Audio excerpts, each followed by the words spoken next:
Hello guys, welcome to the channel. आज हम पढ़ने वाले हैं यूनाइटेड नेशन ऑर्गेनाइजेशन, जो बहुत ही इंपॉर्टेंट टॉपिक है। एक क्वेश्चन तो जिसने कांस्टेबल या एएसटी को फॉर्म भरा हो तो उसमें से एक क्वेश्चन तो पूछा ही जाएगा।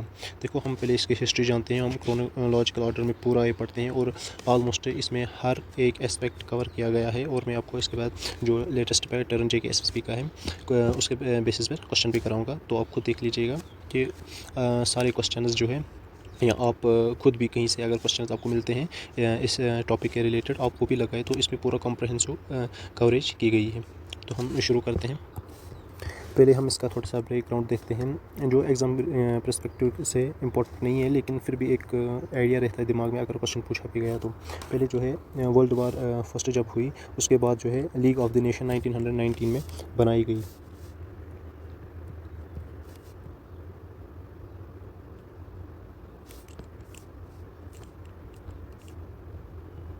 लीग ऑफ नेशंस, ठीक है ना, 1919 में बनाई गई। तो क्यों बनाई गई कि वर्ल्ड वार सेकंड ना हो, लेकिन ये लीग जो है फेल हो गई और वर्ल्ड वार सेकंड जो है शुरू हो गया। उसके बाद जो है यूएस का जो प्रेसिडेंट है फ्रैंकलिन डी रूजवेल्ट, उसने जो है यूनाइटेड नेशन का की टर्म जो है पहले इस्तेमाल की 1942 में। और सैन फ्रांसिस्को कॉन्फ्रेंस जो है 1945 में जो होती है 26 जून 26 जून को जो है सैन फ्रांसिस्को में 50 जो है कंट्रीज इसको इस रिप्रेजेंटेटिव को मिलकर साइन करती है। पोलैंड जो है बाद में इसे वो 51st फाउंडिंग मेंबर इसका बन जाता है। और ऑफिशियली जो है इस यूएनओ का जो है 21 अक्टूबर 1945 को ऑफिशियली ये वजूद में आ गया। और 21 अक्टूबर को ही इसका डे मनाया जाता है। जो नोट्स में, ये तो एक बैकग्राउंड का ओवरव्यू था, नोट्स में ये सारा कुछ ऐड किया गया है। यूएनओ एक इंटरनेशनल ऑर्गेनाइजेशन है, जो मैंने पहले आपको बताया after the world war second बनाई गई है। और 24 अक्टूबर को ये ऑफिशियली आई, जो यूएनओ का डे भी मनाया जाता है। इसका एम जो है, एक तो इंटरनेशनल जो है पीस और सिक्योरिटी, आर्टिकल ये भी याद रख लीजिएगा आप, आर्टिकल फर्स्ट में ये बताया गया है। आर्टिकल्स भी बहुत ज़रूरी है, मे भी स्टेटमेंट बेस्ड क्वेश्चन बन जाए तो पूछा जा सकता है कि फर्स्ट आर्टिकल में क्या लिखा है, सेकंड आर्टिकल में क्या लिखा है।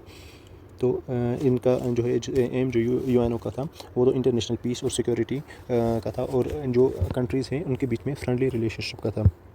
जो भी वर्ल्ड वार सेकंड के बाद बहुत ही पुअर्टी आई थी या वर्ल्ड वाइड इलिटरेसी थी, उसको ख़त्म करना था और ह्यूमन राइट्स को प्रमोट करना था।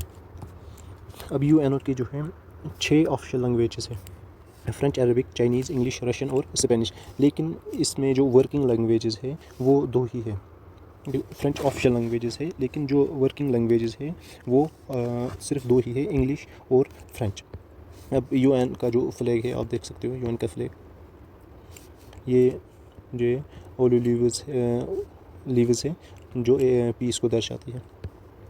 इसको देखो, ये डिज़ाइन इसका जो है, the UN emblem is in white superimposed on blue light background, consists of the global में projected from the North Pole and embraced by twin olive branches, symbol of peace. अब देखिए आप, जो है blue colour जो है background में है, और ये जो है वर्ल्ड का ये मैप है, और ये जो है नॉर्थ पोल की तरफ से, और ये जो 2 ओलिव लीव्स है ये जो है सिंबल ऑफ द पीस है, ठीक है ना।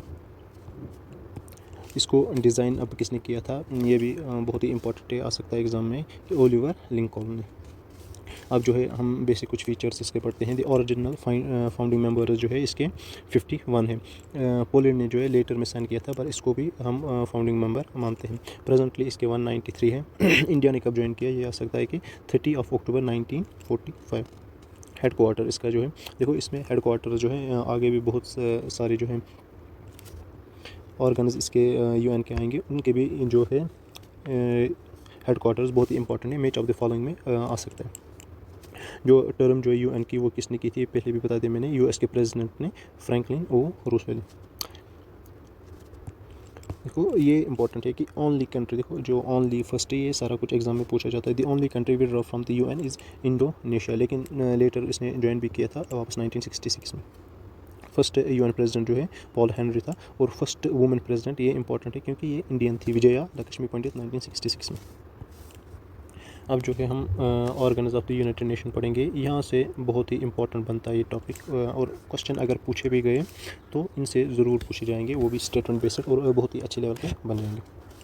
यूनाइटेड नेशन में 6 प्रिंसिपल ऑर्गन्स है। यूनाइटेड नेशन जनरल असेंबली, इसको हम वर्ल्ड पार्लियामेंट भी कहते हैं। ये एक ऐसी बॉडी है, ये एक ऐसी UN बॉडी है जिसमें यूनिवर्सल रिप्रेजेंटेशन होता है, यानी कि सारे 190 जो है 6 कंट्रीज़ इसमें है, 193 कंट्रीज़ इसमें है, उन सबका रिप्रेजेंटेशन इसमें है, और हर एक मुल्क के पास जो है एक वोट होता है। ये यूनाइटेड नेशन जनरल असेंबली जो है हर साल के सितंबर मंथ में जो है इनकी मीटिंग होती है, और प्रेसिडेंट जो है हर 2 सालों के लिए, हर 2 साल के बाद चुना जाता है, 2 ईयर्स, ठीक है ना। अब इसके फंक्शंस क्या क्या है वो देख लेते हैं कि जो भी UN चार्टर में डिस्कशंस होते हैं वो, या कोई बजट जो UN का बजट जो है अप्रूव करना हो, या जो हम देखेंगे इसके बाद सिक्योरिटी काउंसिल उसके नॉन परमानेंट मेंबर्स जो है इलेक्ट करने हो, या सेक्रेटरी जनरल जो है जो जिसको गवर्नमेंट सिक्योरिटी काउंसिल करता है वो इलेक्ट करना, अपॉइंटमेंट करना हो, promote international corporation of political, economic या सोशल ह्यूमैनिटेरियन फील्ड्स। अब इसके बाद जो है यूनाइटेड नेशन सिक्योरिटी काउंसिल है, इसमें जो है टोटल जो है 15 मेंबर्स होते हैं, 5 जो है परमानेंट मेंबर्स होते हैं, और 10 जो है नॉन परमानेंट मेंबर्स होते हैं। जो 5 परमानेंट मेंबर्स हैं इनके अपने नाम याद रखने हैं। एक तो चाइना है, फ्रांस है, रशिया है, यूनाइटेड किंगडम है, और अब इनके पास क्या जो है, इनके पास, इन 5 के पास होती है veto power.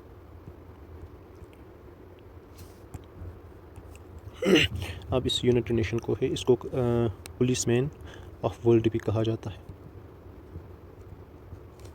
Policeman of world, क्योंकि जो भी डिस्प्यूटेड होते हैं UN चार्टर में उसको रिजॉल्व यही करते हैं, और इनकी रिस्पॉन्सिबिलिटी होती है कि इंटरनेशनल पीस और सिक्योरिटी को बनाए रखें, ठीक है ना। इसके बाद आती है वीटो पावर। वीटो पावर आपको पहले भी मैंने बोला, वीटो पावर इन जो परमानेंट 5 मेंबर्स हैं सिक्योरिटी काउंसिल के, इनके पास परमानेंट मेंबर्स होती है, इनके पास पावर होती है कि वो किसी भी रेजोल्यूशन को के अगेंस्ट वोट करके उसको जो है फेल कर सकते हैं, और इसको ही मोस्ट पावरफुल UN ऑर्गन भी बोला जाता है। वीटो पावर का याद रख लेना, आर्टिकल 27 में लिखा गया है। हम आर्टिकल्स भी जो है अलग से पढ़ेंगे। इसके बाद तीसरा जो ऑर्गन है United Nations economic and social council, इसमें जो है 54 मेंबर्स होते हैं जो जनरल असेंबली से इलेक्ट किए होते हैं, और हर 3 साल के लिए ये मेंबर्स होते हैं। इनका फंक्शन जो है सिंपल है, इकोनॉमिक, सोशल, कल्चर और एजुकेशन एक्टिविटीज़ को प्रमोट सस्टेनेबल डेवलपमेंट, और जो भी बाकी ह्यूमन राइट्स, फंडामेंटल फ्रीडम्स जो है वो यही देखते हैं। और बहुत ही इंपॉर्टेंट चीज़ जो है इसमें आ सकती है कि इसकी सीट्स जो है ना वो किस पे बेस्ड होती है, जियोग्राफिकल सीट्स डिस्ट्रीब्यूट किस पे होती है, based on geographical representation,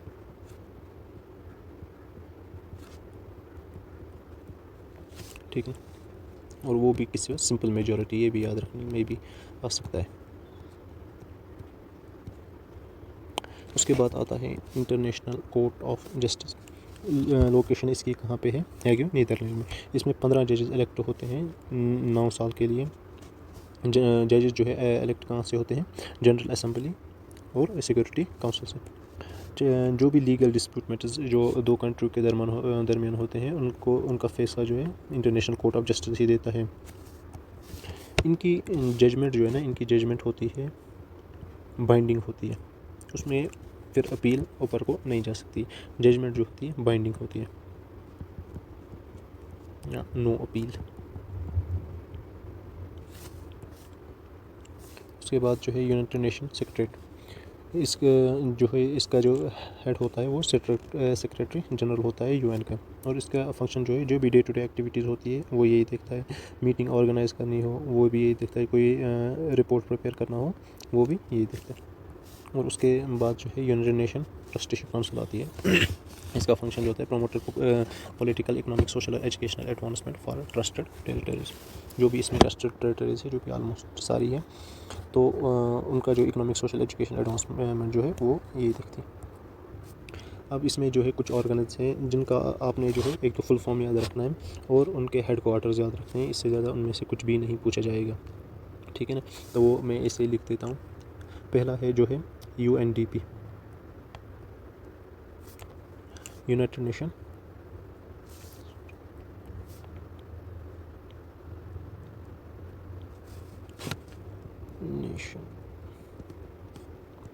development programme.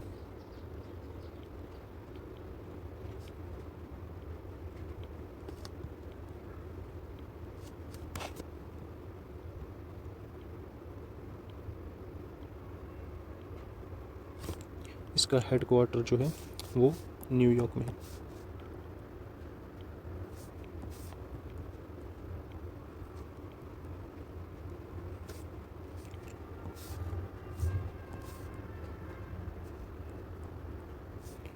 और दूसरा जो है IMO, इंटरनेशनल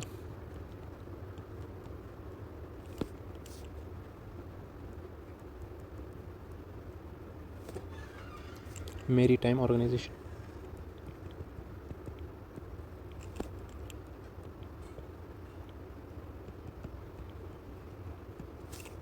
इसका हेड क्वार्टर जो है वो लंदन में है।